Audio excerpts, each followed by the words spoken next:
Happy Monday, Daily Dosers. Chris here. Oh, I got an incredible gift for you to start your week off. It's so good. You're going to want to take it. You're going to soak it in. You may want to send this to friends or family as just my gift to you, to them. I get to remind you of something that you got at Christmas. I get to remind you of our Christmas series where we said, here's some gifts that we've been given that maybe we haven't fully unwrapped and lived in, and it's simply called grace. No. Don't turn this off because you're like, oh, I've heard your thing on grace before. Listen, this is one of those things that may be hitting us at just the right time because a lot of us made some goals and big commitments for the New Year's, and maybe we've already failed on them. That's why I don't make goals and commitments for a new year. I'm just tired of failing at stuff. So I'm going to bring you something that you don't have to work on, you don't have to work for. In fact, there's nothing you can do to make it better. It is simply grace. And to do that, I'm going to take you back to Ephesians 3. If you love this, I unpack this for about an hour in our Christmas series on unwrapping grace. It is the thing that has changed the course of my life. It is the greatest gift that's ever been given to Chris Brown. Yes, that includes even Amy and the kids, my life, my job here at North Coast. It is the greatest gift you will ever receive. And it's not going to be one of those Christmas gifts that you got a couple weeks ago and you still haven't used, you haven't played with, you haven't done anything with, or it sits in a cupboard in the garage somewhere. This is one we get to walk in daily. Ephesians 3. Yes, I'm hyped up on this, and so will you be. Here we go. Ephesians starts like this. Ephesians 2. Man, I got so excited about it, I forgot the verses in the chapter. Ephesians 2. Now, let me tell you about you. You were dead in your transgressions and sins in which you used to live. You followed the ways of the world and of the ruler of the kingdom of the air and the spirit who is now at work at those who are disobedient. That's who you used to be. All of us also lived among them at one time, gratifying the cravings of our sinful nature, following our own desires, our own thoughts. Like the rest, we were by nature objects of wrath. But because of his great love for us, God, who is rich in mercy, made us alive with Christ. Let me ask you something. Are you alive with Christ today? Is Christ alive in you today? Is your life in Christ today? If it is, it's because you're simply walking in grace and you unwrapped it. If you're like, what's it mean to be alive in Christ and Christ alive in me? You have grace somewhere in a garage. It's been given to you, but you haven't walked in it because this is the gift that's been given to us.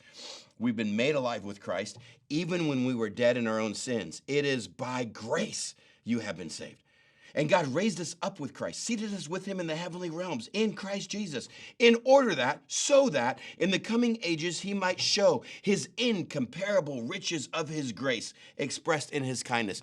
Are you already walking in 2025 in incomparable riches daily? Simply because of his grace, what God has done for you and what God has given you in Christ. Yes or no? Yes or no? That tells us if we've unwrapped and walked in this present. See, it is by grace that you have been saved, not through faith. It is by grace you have been saved through faith. It is not of yourselves. It is simply a gift of God. It is not by your works, so that none of you can boast. For we are God's workmanship, created in Christ Jesus to do good works, which Christ prepared for us in advance for us to do. I love this chapter, maybe my favorite one in the entire Bible. You can't work for it. You can't deserve it. It is God's great love and mercy that said, even though you are a sinner, even though you're lost in your own thoughts, following your own desires, following your own flesh, your own motivations, God, because of his great love and mercy, sent his son to die for you. It is a gift. You can't work for it. You can't earn it. It's not something you do to live up to it. You simply accept it through faith that he is now your owner, your operator, your Lord in Jesus. Therefore, it's his life that is alive in you. You walk daily in his incomparable riches. If this is the most phenomenal definition of a Christian life in the New Testament, can we simply take time and be honest and ask ourselves, are we walking in that? Do we have a life of Christ or any sign of him living in us, with us today? Do I feel like a child of God that walks with incomparable riches? All that God is and all that he has been given to me. Or am I still walking in my own flesh, my own desires, my own sin, my own nature? This is what Ephesians 2 points out.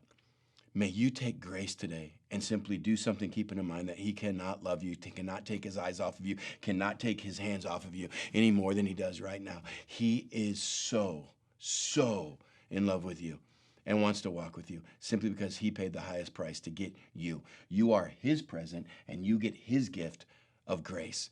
We've got to daily choose to unwrap that and walk, knowing, in spite of what I think about myself and who I am and what I deserve, this is what God thinks of me.